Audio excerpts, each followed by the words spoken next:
Hi everyone, I'm Chyill and welcome back to another Battlerite video. Today I'd like to once again cover some tips that could help beginners who are trying to learn the game, learn it faster and play better, since the free-to-play launch is sure to bring in lots of newer players. And so with that said, please sit back, relax and enjoy the show. Before I start on the tips, I'd like to quickly go through how I structured this video. This video is split into 3 parts, and if you're interested in any single part, you may use the timestamps that I've linked to in the description below to jump straight to the section that you want. The first part of the guide would be on mechanics, and while the tutorial mode does a pretty good job in teaching all the basic mechanics, some additional things can be said about all of these mechanics that could be helpful to beginners who are trying to get better at the game, so do check it out if you want a little bit more info on game mechanics. The second part of the guide would be on decision making in-game, and this I feel would be the most important part of the video for beginners.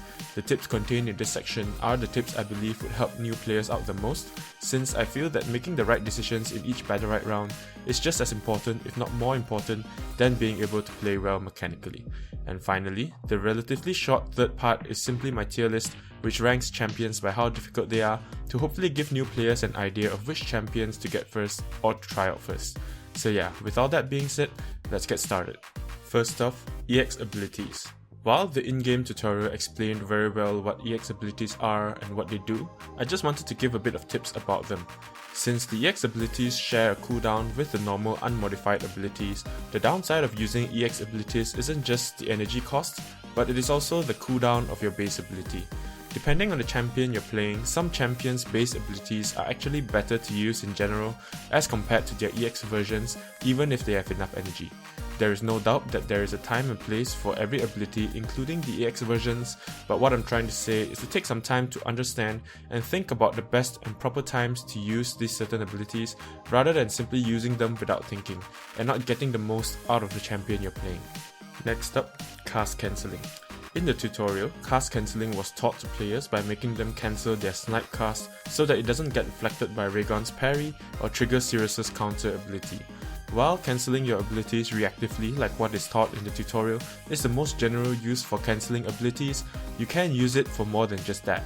Cast cancelling can also be used to bait counters and escapes as well. More experienced players typically know how to use their counters reactively, and by that I mean they will only use it after you've used your attack or something. Therefore, you'll need to be able to pretend you're about to use your abilities, only to cancel it eventually to hopefully bait out your enemy's abilities before you actually jump in and attack them. This tip ties in nicely to predictability, and so I'll take this chance to also say that unpredictability is very important in this game, so be sure to try to change things up a bit from time to time.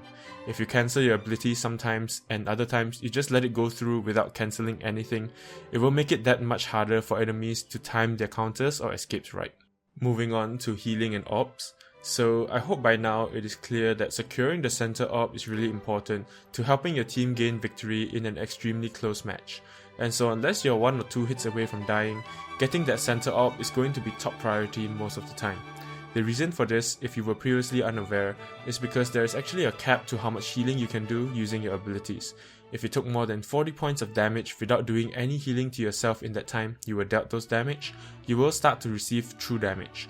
Your max health will start to take a hit, and so you or your teammates' healing abilities can only heal up to the new maximum health after you took those hits. The only way to heal up your max health would be to take those small green health orbs, or by securing the middle orb for your team.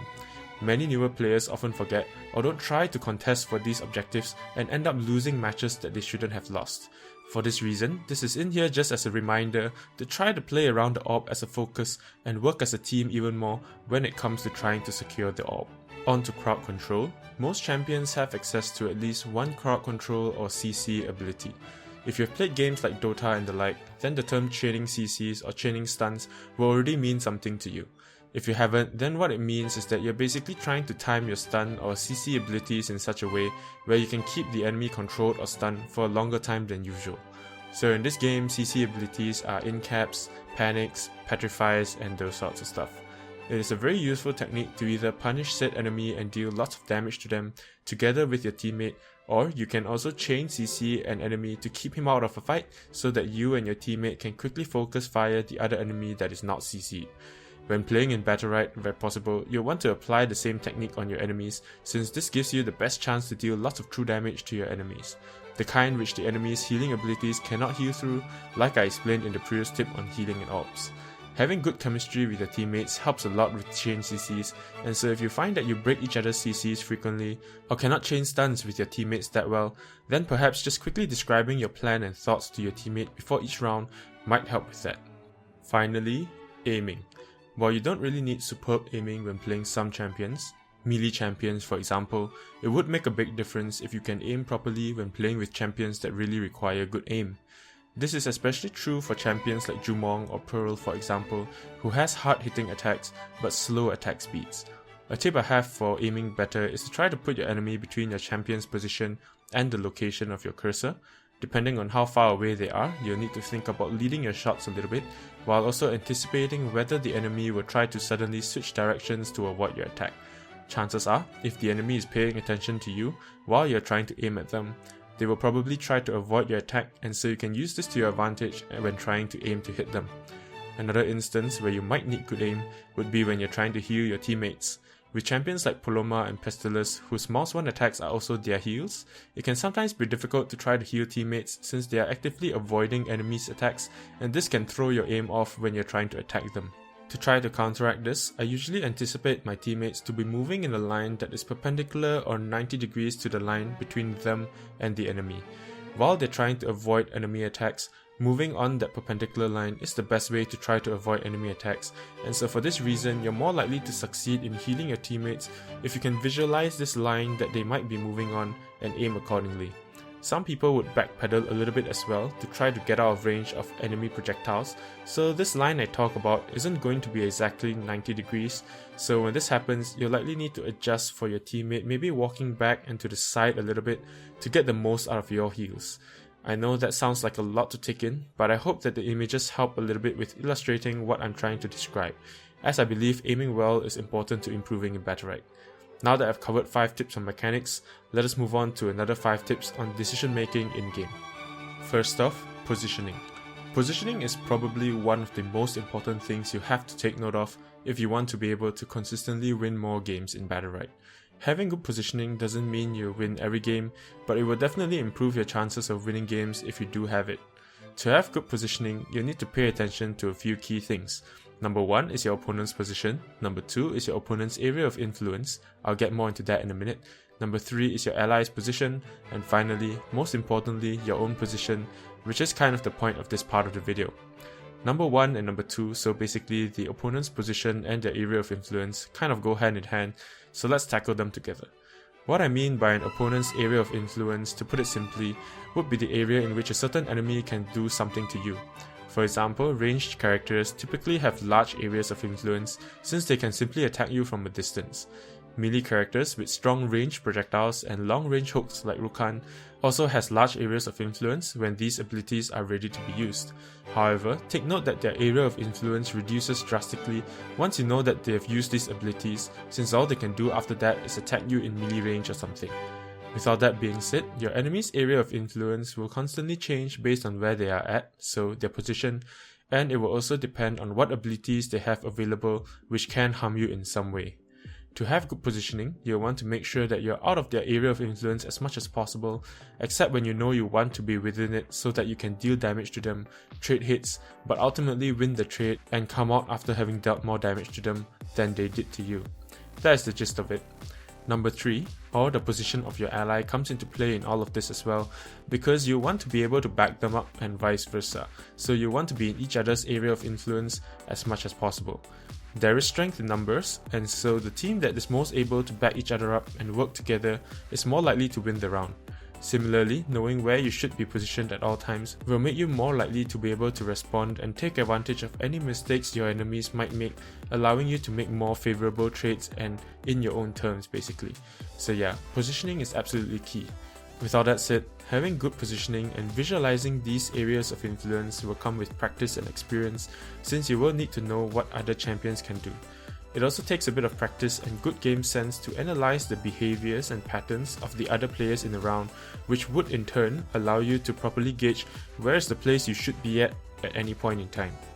Being aware of the importance of positioning is a good start, so I hope this advice would help you out to being a better Battlerite player. Next up, Battlerite Loadouts. As you may already know, the Battlerites you choose before going into a match will determine your playstyle and how effective your champion is against your enemies. While you could just go online and search for a build that works for other people, there are benefits to making your own build. Sure, it may not be entirely unique, since someone else out there is bound to have the same idea as you. At least you know that what you made fit your playstyle, and you can tweak it as necessary after finding out what works and what doesn't work. This trial and error process and the thinking exercise that you do when creating these builds will also help you to understand the champion you're playing just that little bit more and help you to improve. If you need help creating a build for your champion you intend to play, a suggestion I have for you for when creating your Battlerite loadouts for your champions would be to consider a few scenarios. Try to visualize how a match might play out between the champion you picked versus a range of different champions, be it melee or range. Most champions have Battlerites which help them against melee enemies, against ranged enemies, or perhaps even Battlerites which are just generally good in all scenarios. Since you're given 3 loadouts per champion, I usually try to create a loadout which I can just use generally, regardless of what enemies pick. A second loadout can deal with melee enemies more effectively, and a third loadout can deal with ranged enemies more effectively. This way, you're more likely to be prepared for whatever composition your enemy team has, and if the preset loadout you made doesn't fully suit the matchup, you can quickly and simply replace the Battlerites as necessary before hitting the ready button before the match. If you're trying hard to win right before the first round of the match starts, try to quickly note the Battlerites that your enemies picked, as this will allow you to react appropriately to what they have in store for you. You typically don't want to be caught off guard, so you'll want to take in as much information as you can. After all, knowledge is power. It may be a bit difficult to quickly take in all the Battlerites that your enemies picked up in a couple of seconds, especially if you're a new player, but with time, you will get used to it and you will be able to do it eventually. When in game, having a solid plan in mind or a certain effective tactic is quite important to improving your chances of winning the game. In Battlerite, I find that separating your enemies from each other and maintaining control of the center of the map is a very powerful tactic that can be used in most Battlerite games that you play. Separating the enemies from each other makes it hard for them to help each other out, and it also makes it easier for you and your teammates to focus down a single enemy. Maintaining control of the center of the map not only helps you with keeping enemies apart if you have managed to split them up first, but it also gives you easy access to the orb. You'll have a much higher chance of securing the orb for your team when you're already there next to the orb, while your enemies have to try to get around you to get to it. So yeah, basically separate them up and maintain control of the middle should be a general game plan. While this isn't the only tactic to winning Battlerite games, it is a good starting point and you can pretty much apply this tactic to more than 90% of your games probably. When playing at an advantage or disadvantage, you might have to adapt your strategies or tactics a little bit. When you're playing at an advantage but both teams still have the same amount of players, then I suppose you could continue using whatever tactic you use to get to that point, but try to continue to hold the center position as much as you can. If it was an aggressive playstyle that got you that advantage, then continue to do that, but be careful not to overextend, since that can easily lead to being punished and you losing the advantage. This is especially true if you or your teammate is close to dying, as the enemy can just as easily turn it around by killing off the weaker one of you. In scenarios where your team has the numbers advantage over the enemy team, you can afford to hang back a little bit, keep the central position, and try to keep enemies away from the center. Now that you have taken down at least one of the enemy team players, the enemy team is on the clock, but you are not. They have to come onto you if they want to win, so you don't need to overcommit and potentially lose trades unnecessarily. Make sure you prioritize saving or protecting low health team members, because the best way for the enemy to come back from the disadvantage would be to take down the weakest in your team and equalize the numbers for both sides. When playing at a health disadvantage against your enemies, but the number of players on both sides are still the same, then playing closer to your teammate is the key. You and your teammates have to work together towards objectives, make very favorable trades by trying to take on enemies 2-on-1 as much as possible. Try to slowly take back the center position from the enemy and keep the enemies separated, like what I described earlier in the tactics section. Chain CCs and chain stuns will help with this quite a lot. Try not to 1v1 too much when at a disadvantage, since this is more likely to cause a greater disadvantage. In scenarios where you're down a member or two against the enemy team, your best bet is to try to equalize the number of players. In this example, I was a lone Raygon versus a Taya and Rokan after my Ashka teammate has died. The enemies have just as much health as I have, and my best chance would be to chase Taya down quickly and finish her off so that I turn this into a 1 versus 1 against the Rokan. While trying to equalize the numbers, you want to make sure you try to get the central orb as much as possible as well, since it is your best bet at coming back. Letting your enemy take it will just make the disadvantage bigger, so make sure you are there to contest for the orb when it spawns. 1 vs 2s will always be an uphill fight, but sometimes you just gotta try really hard to win. In this example I showed you, I eventually managed to kill the Chyill, but ultimately I messed up and I couldn't finish the Vulcanov, so I didn't succeed in turning the game around. I came really close though. So yeah, even when at a disadvantage, being the lone guy versus 2 enemies, you can turn it around and it is very possible to make a comeback as long as you make the right decisions and plays. You may not win every 1 vs 2, but making the right decisions and being calm and collected will definitely help you to increase your chances of coming back into the game. Finally, last but not least are Odeum replays. While this tip isn't really related to decision making in-game or whatnot, I still think that the Odeum is a good tool that indirectly improves our decision making in-game. To be more specific, analyzing your own games where you lost can give you a good insight as to why you lost the game, and from there you learn to adjust your play in the future so that you don't make the same mistakes again. It is very easy and very common to feel like your teammate was the one to blame for your loss, but sometimes it is actually your own fault but you didn't realize it. It is hard to admit that you made a mistake, but we're all humans and we make mistakes, so don't be too demotivated if you did make some mistakes. What I'm suggesting is to basically try to learn from your mistakes by watching your own replays. If you don't like the Odeum, you can use Shadowplay or something to record your games and watch it again later. The idea is that when you start watching your own replays, you realize that you missed out on so many things when you were playing the game itself, and those things you missed were the things that caused you the loss. So yeah, this is the best way to improve your decision making in-game, since it is self-reflective and you don't need to rely on anyone else but yourself to see what you did wrong and all that in the game that you lost. So this section is for those who are completely unsure what they feel like playing, or are perhaps looking for an easier champion to play, or maybe even a tougher champion to play. Bear in mind that just because the champion is harder to play doesn't mean that they are stronger, and most champions are rather balanced right now, so this tier list is mostly just to give you an idea on how difficult it might be to learn a certain champion. When creating this tier list, I basically graded each champion in terms of mechanics and decision making or game sense required basically. A grade of 1 means that it is easy in that category, and a grade of 5 means that it might be hard. I plotted all the champions into this graph after scoring them, and so here's that graph. Because Thorn isn't out yet when I'm making this video, Thorn isn't included in the list, but at least all the other champions that are in the game before the free-to-play launch is in the list. I hope that chart was helpful to at least some of you, but I mostly included it in the video out of completeness, so I hope you guys don't mind it. And so yeah, that's about it for this Battlerite beginner tips video, and I hope it was useful to you newer Battlerite players out there. If you're completely new to the game and only just joined after free-to-play, welcome to the game, and I hope you guys have a great time with it. If you're interested, I have lots of other Battlerite videos in my channel as well, so be sure to check them out. You can also subscribe to keep up to date on all the Battlerite videos I'll be posting up in the coming weeks, especially since I'll be updating all of my Battlerite champion guides. If you enjoyed this video, please leave your questions or thoughts on this video down in the comment section below, and share this video with your friends as well. That's about it from me today, and until next time guys, have a great day, keep gaming, stay chill, and I'll see you guys in the next one. Bye bye.